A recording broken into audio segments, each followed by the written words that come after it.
حکایات و واقعات چینل کو سبسکرائب کیجیے، لائک کیجیے اور شیئر کیجیے تاکہ یہ نیک عمل ہم سب کے لیے صدقہ جاریہ بن جائے۔ شکریہ۔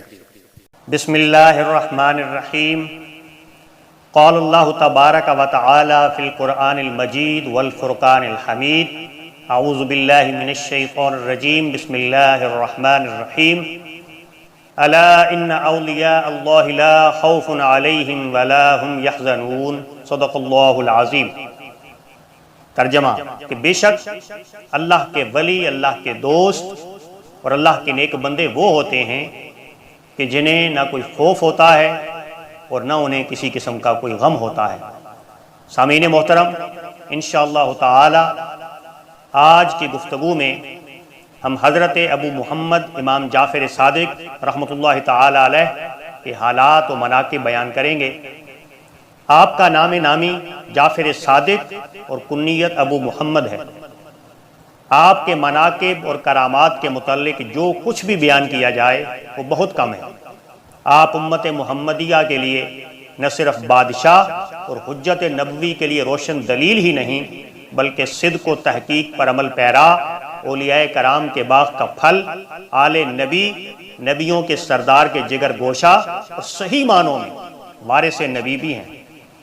خلیفہ منصور نے ایک رات اپنے وزیروں کو حکم دیا کہ جعفر صادق کو میرے روبرو پیش کرو تاکہ میں ان کو قتل کر دوں۔ وزیر نے عرض کیا، دنیا کو خیر آباد کہہ کر جو شخص گوشہ نشین ہو گیا ہو اس کو قتل کرنا قرین مصلحت نہیں۔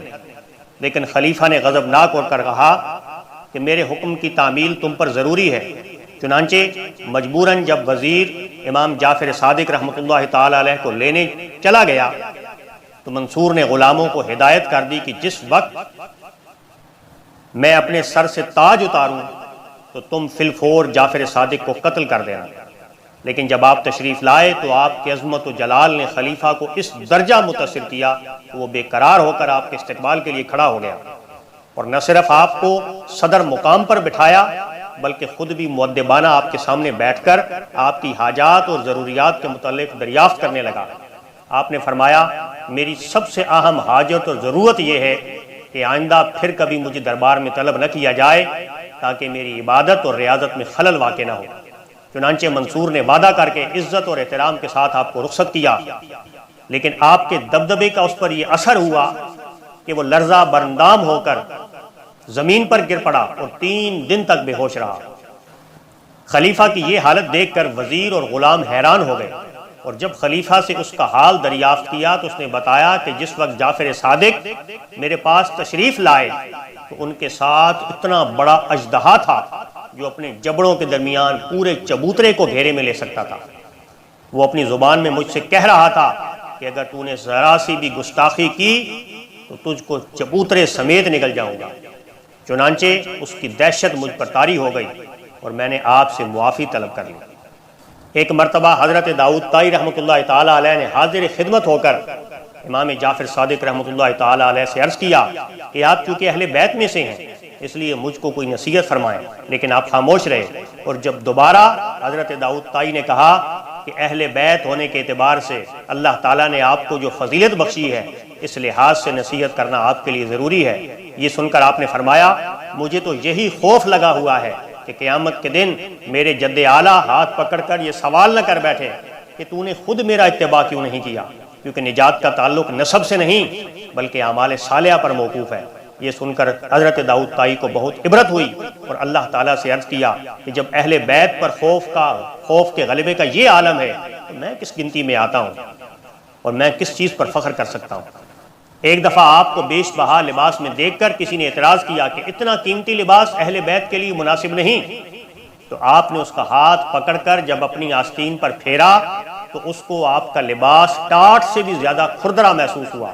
اس وقت آپ نے فرمایا، ھذا للخلق وھذا للحق، یعنی مخلوق کی نگاہوں میں تو عمدہ لباس ہے لیکن حق کے لیے یہی کھردرا ہے۔ کسی نے آپ سے عرض کیا کہ ظاہری اور باطنی فضل و کمال کے باوجود آپ میں تکبر پایا جاتا ہے۔ آپ نے فرمایا، متکبر تو نہیں ہوں، البتہ جب میں نے کبر کو ترک کر دیا تو میرے رب کی کبریائی نے مجھے گھیر لیا اس لیے میں اپنے کبر پر نازا نہیں ہوں، بلکہ میں تو اپنے رب کی کبریائی پہ فخر کرتا ہوں۔ ایک مرتبہ کسی شخص کی دینار کی تھیلی گم ہو گئی تو اس نے آپ پر الزام لگاتے ہوئے کہا کہ میری تھیلی آپ ہی نے چرائی ہے۔ حضرت امام جعفر رحمۃ اللہ تعالی علیہ نے اس سے سوال کیا کہ اس میں کتنی رقم تھی؟ اس نے کہا 2000 دینار۔ چنانچہ گھر لے جا کر آپ نے اس کو 2000 دینار دے دیے، اور بعد میں جب اس کی کھوئی ہوئی تھیلی کسی دوسری جگہ سے مل گئی تو اس نے پورا واقعہ بیان کر کے معافی چاہتے ہوئے آپ سے رقم واپس لینے کی درخواست کی، لیکن آپ نے فرمایا ہم جب کسی کو دے دیتے ہیں تو پھر واپس نہیں لیتے۔ آپ نے فرمایا کہ 5 لوگوں کی صحبت سے اجتناب کرنا چاہیے۔ نمبر 1 جھوٹے سے، کیونکہ اس کی صحبت فریب میں مبتلا کر دیتی ہے۔ نمبر 2 بے وقوف سے، کیونکہ جس قدر وہ تمہاری منفعت چاہے گا اسی قدر نقصان بھی پہنچے گا۔ نمبر 3 کنجوس سے، کیونکہ اس کی صحبت سے بہترین وقت رائے گاں ہو جاتا ہے۔ نمبر 4 بزدل سے، کیونکہ یہ وقت پڑنے پر ساتھ چھوڑ دیتا ہے۔ اور نمبر 5 فاسق سے، کیونکہ یہ ایک نوالے کی تمام کنارہ کش ہو کر مصیبت میں مبتلا کر دیتا ہے۔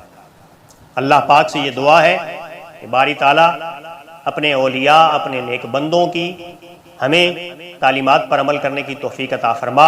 آمین یا رب العالمین۔ جزاکم اللہ خیرا کثیرا۔